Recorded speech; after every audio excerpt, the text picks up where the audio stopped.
নমস্কার বন্ধুরা, আজ আমি তৈরি করব খুব কম সময়ে বাড়িতে থাকা কয়েকটা উপকরণ দিয়ে দোকানের মতো গুজিয়া সন্দেশ। তো সেজন্য এক বাটি আমি গোবিন্দভোগ চাল জলে ভিজিয়ে তারপরে জল ঝরিয়ে শুকনো করে নিয়েছি। আর সেই বাটিরই এক বাটি চিনি আর এক বাটি গুঁড়ো দুধ। তো এই দিয়ে হয়ে যাবে গুজিয়া। প্রথমে চালগুলোকে আমি গুঁড়ো করে নেব। চালের গুঁড়োটা খুব মিহিভাবে করে নিয়েছি। আর এদিকে একটা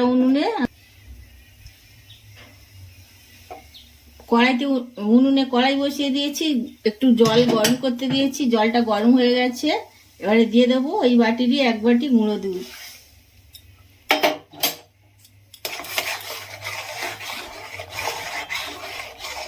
দুধটাকে একটু আগে ফুটিয়ে নেব।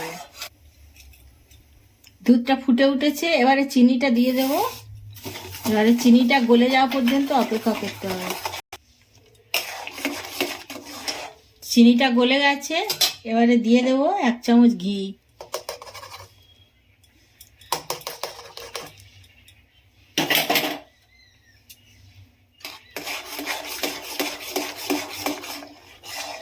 এর সাথে দিয়ে দিচ্ছি চালের গুঁড়োটা।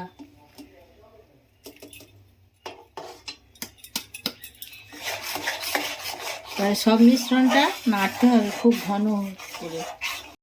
পাকটা রেডি হয়ে গেছে, এবার আমি কড়াই থেকে নামিয়ে নিয়ে ঠান্ডা করে নেব।